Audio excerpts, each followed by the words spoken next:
To that interesting footage from Russia later in the show, but first I've got to ask, why is it that so many Liberals seem half-hearted about their party and its policies when so many Labor politicians are really passionate? Now, I know part of that is, of course, that the left is more tribal.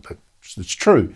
But it's not the whole story, as we saw again today. I mean, let's start with the Liberals. Scott Morrison hasn't fought the culture wars for years. He once said that fighting, for instance, our laws against free speech wouldn't create a single job. Wasn't interested.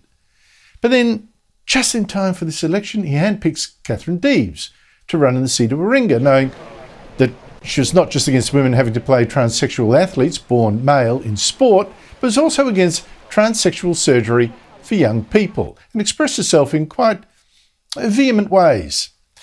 Now, I'm already wondering why Morrison did this. I mean, the Liberals say nothing about this issue before now, and then launch it like a bomb right in the heat of an election campaign. And it struck me that this is not really about debating a serious issue felt passionately. This is just cynical. And Morrison and the Liberals have actually treated Deves ever since like a leper, as if they're ashamed of her. They've stopped giving her giving interviews. I think yesterday, of course, when Sky's Chris Kenny tracked her down, she backtracked from any apology the Liberals had made her give for her language. And I apologise for my language. I do not resile from my position. So when you said that the gender reassignment surgery for teenagers was mutilation, that was inappropriate? Look, that is actually the correct medico-legal term.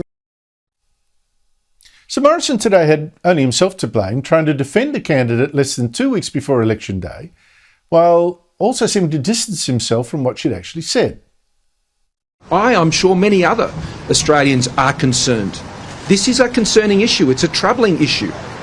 And for us to pretend that it's a minor procedure, it's not. It is extremely significant, and it changes that young adolescent child's life forever. Do you define it as surgical mutilation? That's not a phrase that I would use, and I'm sure it's not a phrase that any Prime Minister would use. I'm just simply saying that, this is a significant surgical procedure. This really isn't smart. Fighting an election campaign on an issue you never touched before, never prepared the voters for, and which affects how many Australians really? A couple of hundred? Tops? I mean, this is a Liberal Party that doesn't even have the courage of beliefs it doesn't really have either. And now I'll give you a contrast also from today. Today, Michael Gunner quit as Chief Minister of the Northern Territory's Labor government, said he lacked the passion now to give 100%. And he cited family reasons above all. And this time I believe him. I even admire his priorities now that he's just had a second child.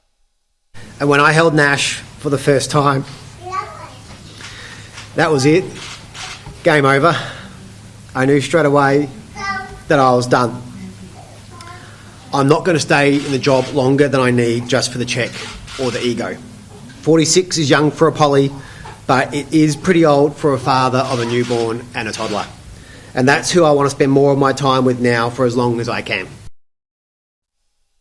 Okay, there are also Liberal politicians that would probably make a call like that too. But that's not really what I'm talking about. You've got to remember that Gunner's family moved around a lot when he was a kid. And for a time they were flat broke, 6 people having to couch surf. And other times they relied on government housing. They relied on the government. And if you don't think that this kind of stuff sears some values into your soul, maybe like a passion for social welfare, sort of Labor-type policies, you have no idea how some people are shaped. How politicians are shaped who then speak like this about their mum getting them through the tough times, having to work so hard. I learned a lot from Mum. More than anything, I learned the power of love. Because I know from my own experiences, even when there isn't much else, a mother's love can take you a long, long way. And I wonder how many Liberals have had their principles burned in them forever by some sort of traumatic upbringing. I mean, some absolutely, I guess. But really, how many? And it makes me wonder again why the Liberals haven't recruited more people who have suffered from the leftist ideas, the loss of freedom, Vietnamese refugees, people who fled communist China. A few Ukrainians now would also be good. The Liberals need to rediscover their passion.